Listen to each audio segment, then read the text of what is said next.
Uralboy. Hozir. Nima ishda ekan buning Uralboy? Anaqa blokdik. Qaysi mashina? Cobalt X1. Cobalt 2026. Voy, sen o'sha Cobalt 2026 MCM'gina taqillatyapsan. Motorni buni sxemalarni ham olgin. Ertaga misol uchun mashina kelsa, buni titkilab o'tirmaymiz. Endi bizda постоянный bor bu narsa. Tayyor qilib qo'ysak, o'sha sxema bo'yicha bemalol olsak bo'ladi. Motorni 30 ga kiritchi. Sxema dvigateli L2B bo'ladi endi bu. L2B motor bu. L2C oldingisi edi. Uralboy bir narsalar kirib ketdi.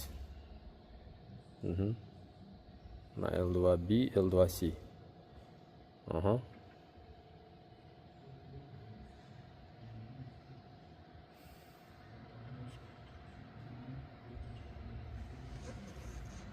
Bu ochgan sxema qaysi? Drosning zaslonka. Drosning zaslonka. Shuni endi qaysi MCM Cobaltga qaysi L2C'ligini bila olasanmi, yo'qmi?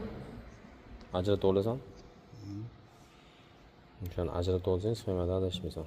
Ikkita sxema bergan, qara, bir xil. Yozuvi bir xil, lekin sxema ikki xil. Buni sekirsang, bu boshqacha.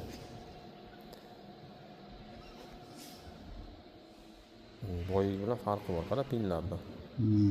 Joylashgan nimalarda. O'sha piniga qarab bilib olsang bo'ladi. Keyin o'sha buni pinida nima yozilgan bo'lsa, o'sha pinda to'g'ri keladigan bo'yicha topib olsang bo'ladi. Shunaqa gaplar. Bolalar mana bu yerda Gentrani programmasi bilan mashg'ul. Mashinada оборот skachkasi bor. Svetoforlar kelib to'xtaganda otib oladi oldinga qarab. Nima ekan? Oybek shogird chip tuning bilan shug'ullanib o'tiribdi. Abduxalil bilan birga. Juda rasvo ekan ustoz. Juda rasvomi? Hozir. Demak, sekreti bor o'ziga yarasha. To'g'rilaymiz. Ketdik.